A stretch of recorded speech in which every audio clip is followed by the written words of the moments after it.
আমি আর খেলবো না রে। আমার না খুব খিদে পেয়েছে। আমি এখন বাসায় চলে যাই, অন্য আরেকদিন এসে তোর সাথে খেলবো। টিয়া, তোর খিদে পেয়েছে? চল আমার বাড়ি যাই।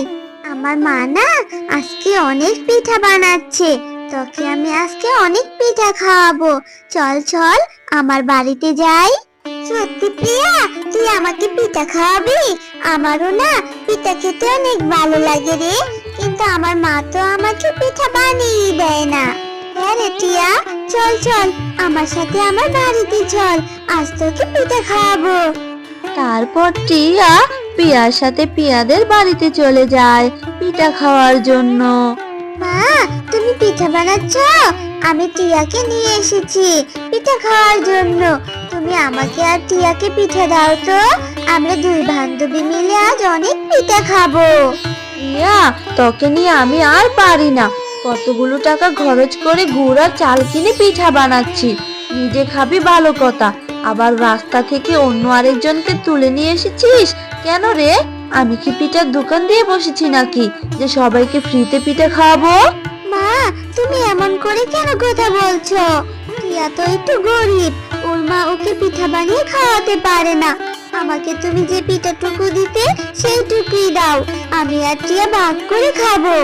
রিয়া, পিঠা খাবি ভালো কথা, যা তুই ঘরে গিয়ে একা একা বসে পিঠা খা। আমি ওই ভিখারিকে কোনো পিঠাই দিতে পারবো না। এই ভিখারির মেয়ে, আমার ঘর থেকে বেরিয়ে যা বলছি।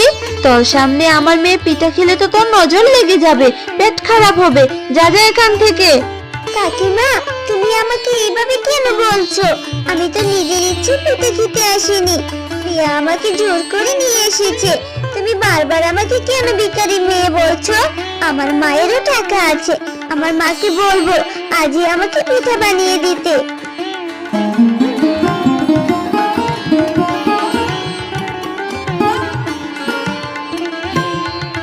মা, আমার মনটা আজ একদমই ভালো নেই, তুমি আমাকে পিঠা বানিয়ে দিবে? রিয়া, আজ হঠাৎ করে পিঠা খাওয়ার বায়না করছিস, কি হয়েছে রে মা তোর? আর এই পিঠা বানাতে তো অনেক খরচ রে মা, এত টাকা আমি কোথায় পাবো? জানো মা, আজকে না পিয়াদের বাড়িতে বাগিনী কাকিমা অনেক পিঠা বানিয়েছে। আমি পিয়ার সাথে পিয়াদের বাড়িতে গিয়েছিলাম, পিয়ার মা আমাকে একটাও পিঠা খেতে দেয়নি। ভিখারির মেয়ে বলে আমাকে দূর দূর করে তাড়িয়ে দিয়েছে, আমাকে অনেক কথা শুনিয়েছে। মা, তুই কেন গিয়েছিলি রে মা ওই বাড়িতে পিঠা খেতে? আচ্ছা ঠিক আছে, আমি আজকে ম্যাডামের বাড়ি থেকে কিছু টাকা নিয়ে চাল আর গুড় কিনে এনে তোকে পিঠা বানিয়ে খাওয়াবো। ম্যাডাম, আমাকে আজকে কিছু টাকা দেন না, আমার ছোট মেয়েটা যে পিঠা খেতে চাইছে। আরে শেফালি, কিছুদিন আগেই তো তুই আমার কাছ থেকে বেতনের কিছু টাকা নিয়েছিস, এখন আবার আমার কাছে টাকা চাইছিস? আমি কি টাকার গাছ লাগিয়েছি যে 2 দিন পর পর তোকে টাকা দিয়ে দিব? আমার হাতে কোনো টাকা নেই। ম্যাডাম, আপনারা তো বড় লোক, আপনারা চাইলে তো 200-300 টাকা এমনিতেই দিতে পারেন। আমি যে খুব গরিব, আমাকে 200 টাকা দিন না ম্যাডাম। আপনি না হয় এই 200 টাকা আমার বেতন থেকে কেটে নিবেন।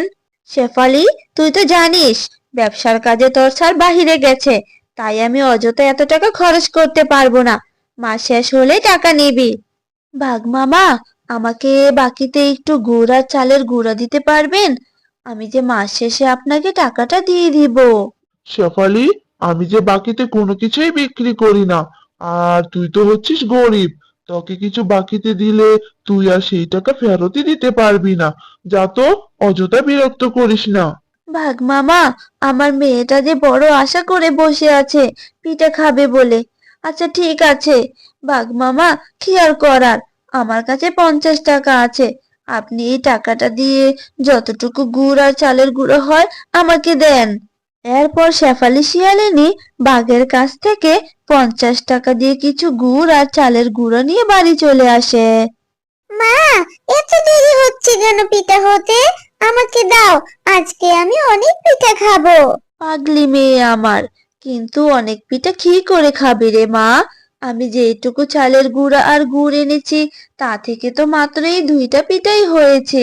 এই 2টা পিঠাই তুই মন ভরে খা রে মা। তারপর শেফালি শিয়ালিনী 2টা পিঠা টিয়াকে দিয়ে দেয়। মা, তুমি আমাকে দুইটা পিঠাই দিয়ে দিলে, একটা পিঠা তুমি খাও মা, আরেকটা পিঠা আমি খাবো। পাগলি মেয়ে একটা। না রে মা, আজকে এই পিঠা দুটো তুই খা। পরে যখন আবার পিঠা বানাবো তখন মা আর মেয়ে মিলে অনেকগুলো পিঠা খাবো। তারপর টিয়া পুকুর পাড়ে বসে পিঠা খেতে থাকে। আর তখন সেখানে এক বুড়ি চলে আসে। আরে ও দিদি ভাই, কি খাচ্ছিস এত মজা করে? আমার যে খুব খিদে পেয়েছে রে। অনেক দিন হলো কিছুই খাইনি। কয়দিন ধরে পেটে কোনো দানা পানিও পড়েনি। যদি একটু খাবার খেতে পারতাম। দাদিমা, আমি তো পিঠা খাচ্ছি। আমার মা না আমার জন্য পিঠা বানিয়েছে। তুমি 2 দিন ধরে কিছুই খাওনি। ঠিক আছে তাহলে, আমার পিঠাটাই তোমাকে দিয়ে দিচ্ছি। এই নাও, পিঠাটা তুমি খেয়ে নাও। টিয়ার কথা শুনে বুড়ি তখনই পরীর রূপ ধারণ করে। টিয়া, তুমি অনেক ভালো মেয়ে, আর তোমার মনটাও খুব ভালো। আমি তোমার মন পরীক্ষা করছিলাম। তুমি তোমার একটা মাত্র পিঠাটাও আমাকে দিয়ে দিচ্ছ। এই নাও, আমি তোমাকে এই জাদুর পিঠাটা দিচ্ছি। এটা তুমি তোমার ঘরের আঙিনায় রোপণ করবে।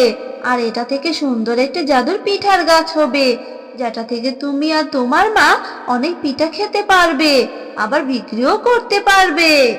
তারপর টিয়া পরীর দেয়া জাদুর পিঠাটা ঘরের আঙিনায় রোপণ করে দেয়। আর সাথে সাথেই সেখানে একটা জাদুর পিঠার গাছ হয়ে যায়।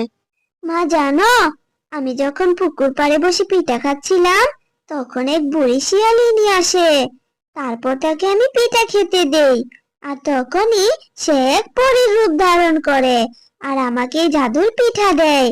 আর আমি সেই পিঠা রোপণ করতেই এই জাদুর পিঠার গাছ হয়েছে। মা, এখন থেকে তুমি এই গাছ থেকে পিঠা পেড়ে বাজারে বিক্রি করবে। তোমাকে আর মানুষের বাড়িতে কাজ করতে হবে না। আর আমিও ইচ্ছা মতো এই গাছ থেকে পিঠা পেড়ে খেতে পারবো মা। তারপর থেকে মা ও মেয়ে গাছ থেকে পিঠা পেড়ে বাজারে নিয়ে বিক্রি করতে থাকে। আর পিঠা বিক্রি করে তারা সুখে দিন কাটাতে থাকে। হ্যালো বন্ধুরা, গল্পটি ভালো লেগে থাকলে চ্যানেলটি সাবস্ক্রাইব করে দিও আর পাশে থাকা বেল আইকনে প্রেস করে আমার পাশেই থেকো। ধন্যবাদ সবাইকে।